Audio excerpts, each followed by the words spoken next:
Selamünaleyküm. Özbekistan'ga hoş gelipsiz. Bugün biz Uzbekistan hakida गपशप। आज हम सफ़र कर रहे हैं उज़्बेकिस्तान की, जो मरकज़ी एशिया में वाकई एक खूबसूरत और तारीख़ी मुल्क है।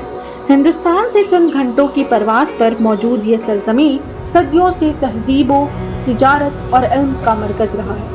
ये मुल्क क़दीम सिल्क रोड का अहम हिस्सा था, वो मशहूर तिजारती रास्ता जो चीन को मशरिक़ वुस्ता और यूरोप से जोड़ता था। सदियों पहले जब आज की तरह जदीद वसाइल मौजूद नहीं थे, तब ताजीर, मुसाफिर और उलमा हज़ारों किलोमीटर का सफ़र तय करके इन शहरों तक पहुँचते थे। इसी तिजारत ने उज़्बेकिस्तान को दौलत, इल्म और तहज़ीब का मरकज़ बना दिया। समरकंद, बुखारा और खीवा जैसे शहर दुनिया के चंद अजीम तरीन शहरों में शुमार किए जाते थे। रात की रोशनियों में जगमगाता ये बुलंद मीनार गोया हमें उसी शानदार माजी की तरफ ले जाता है। ये मीनारें और बुर्ज सिर्फ इमारतें नहीं, बल्कि उन दौरों की निशानियां हैं जब यहाँ से तिजारती काफिले गुजरते थे और शहरों में ज़िंदगी अपने उरूज पर हुआ करती थी। सुबह की नरम हवाओं और हरियाली से घिरी इन बागों में चलते हुए ऐसा महसूस होता है जैसे वक्त ठहर सा गया हो। यहाँ फितरत और तहज़ीब का ऐसा हसीन इम्तियाज़ नज़र आता है जो कम ही मकामात पर देखने को मिलता है।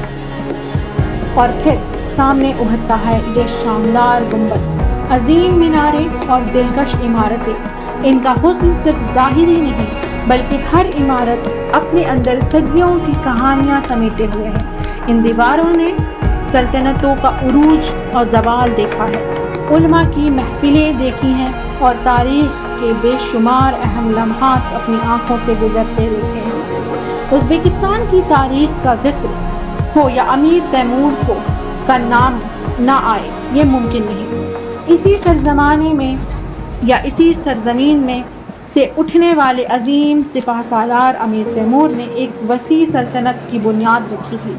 उनके दौर में समरकंद इल्म, फ़न और तामीर का मरकज़ बन गया। दुनिया का मुख्तलिफ हिस्सों में माहिर फ़नकार, मीमार और उलमा यहाँ बुलाए जाते हैं, जिन्होंने इस शहर को दुनिया के खूबसूरत तरीन शहरों में शामिल कर दिया। रंग बिरंगे रिवायती लिबासों में मकामी रक़्स सदियों पुरानी रिवायत की याद दिलाता है। यह सिर्फ तफरीह नहीं, बल्कि एक तहज़ीब की ज़िंदा पहचान है जो नस्लों से नस्लों तक मुंतकिल होती जा रही है। माहिर कारीगरों के हाथों की ये नफीस कारीगरी भी इसी तारीख़ी विरासत का हिस्सा है। चाहे वो काशी का काम हो, रेशमी कपड़े हों या नफीस नक्शी, हर हुनर अपने अंदर सदियों की मेहनत और तजुर्बे की दास्तान रखता है। यहाँ के लोगों की सादगी, उनकी मुस्कुराहट और मेहमान नवाजी इस मुल्क का असल हुस्न है।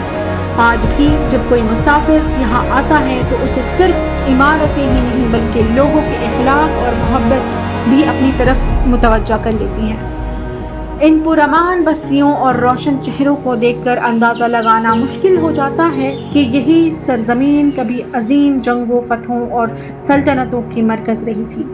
यहाँ से लश्करें गुजरी हैं, यहाँ तारीख़ का फ़ैसला कुन मराहिल तय हुआ और यहाँ से ऐसी कहानियाँ जमली हैं जो आज भी दुनिया की तारीख़ में ज़िंदा है। और फिर जब नज़र दोबारा इन गुंबदों और मीनारों पर पड़ती है तो ऐसा महसूस होता है जैसे माजी की बाज़ गश्त आज भी इन फ़िज़ाओं में गूंज रही हो। हर पत्थर, दीवार और इमारत एक कहानी सुना रही है जो तहज़ीब, इल्म, तिजारत, फ़न और इंसानी अज़मत से भरी हुई है। उज़्बेकिस्तान सिर्फ नक्शों पर बना हुआ एक मुल्क नहीं, ये एक ज़िंदा तारीख़ है। एक ऐसी सरज़मीन जहाँ क़दीम तिजारती काफ़िलों की गर्द भी महसूस की जा सकती है और अजीम सल्तनतों की गूंज भी। उज़्बेकिस्तान जहाँ तारीख़ सिर्फ किताबों में नहीं, बल्कि हर गली, हर गुंबद, हर मीनार और हर मुस्कुराहट में ज़िंदा है। अस्सलामु अलैकुम।